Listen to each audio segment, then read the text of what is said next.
OK, bonjour les neuvièmes. Aujourd'hui, on parle des chaînes et des raisons alimentaires. J'espère que cela va être plutôt une leçon euh, de révision de ce que vous avez déjà appris dans l'école élémentaire, dans l'école primaire, mais on va prendre un peu plus loin en parlant des réseaux alimentaires et pas seulement les chaînes. OK, alors avant qu'on parle vraiment des chaînes alimentaires et les réseaux alimentaires, il faut établir certaines définitions des termes importants. Alors, la première terme qu'on va discuter, c'est autotrophe. Et les autotrophes sont, le mot autotrophe, ça vient des deux racines auto, c'est-à-dire toi-même ou soi-même, et trophe, nourrir ou nourriture. Donc, les autotrophes sont capables de se nourrir. Ils sont capables de produire leur propre nourriture.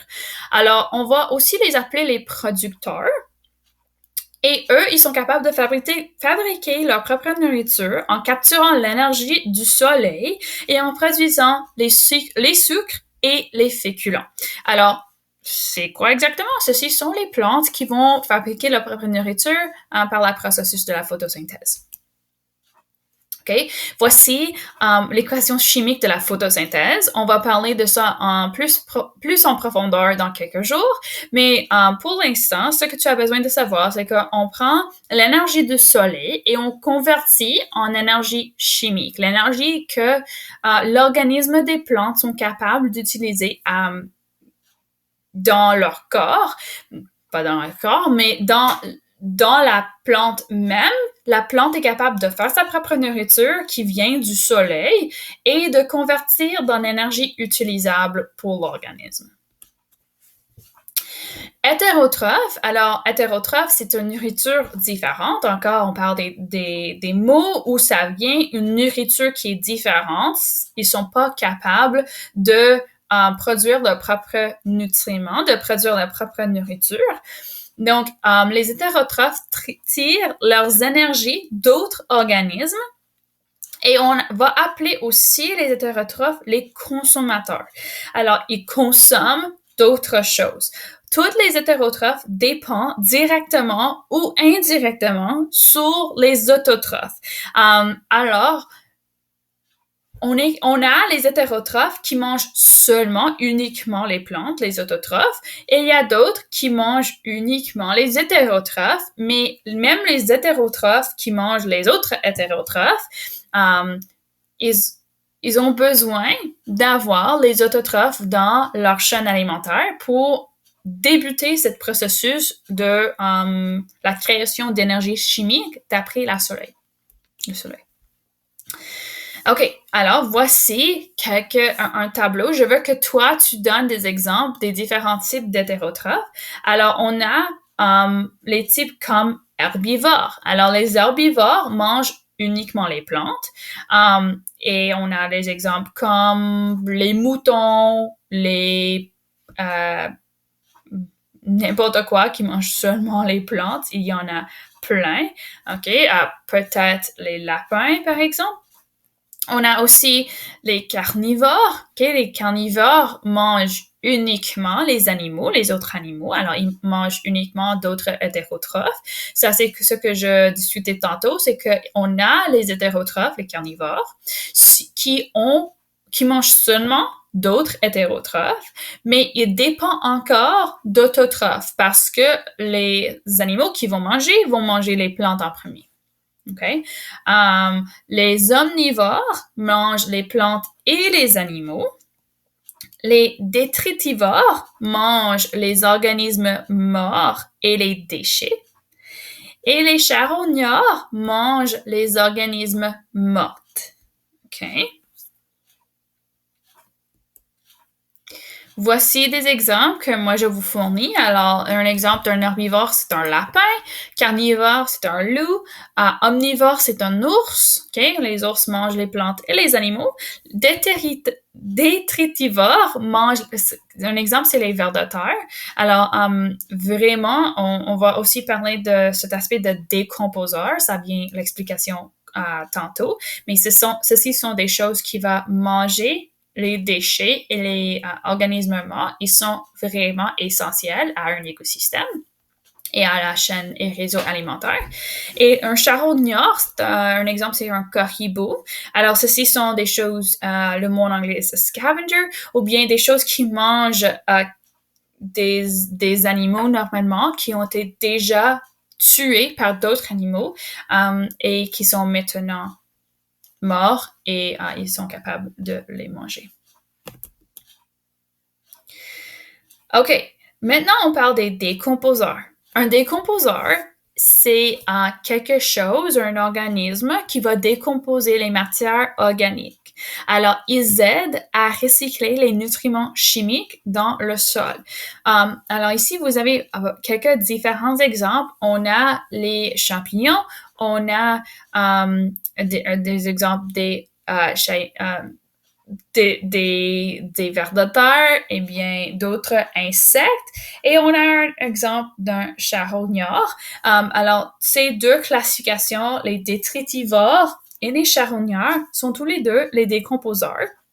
Normalement, quand on parle des décomposeurs, on vise surtout les détritivores. Alors, les choses comme les vers de terre qui vont vraiment améliorer le sol.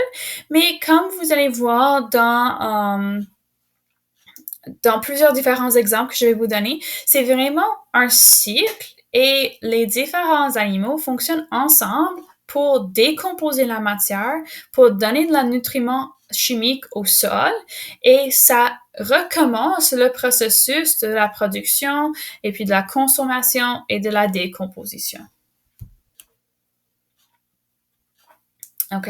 Alors, voici juste un exemple, un logigramme qui va vous aider peut-être à comprendre un peu mieux cette idée de comment est-ce qu'on classifie tous ces différents animaux, toutes ces différentes parties d'un réseau alimentaire.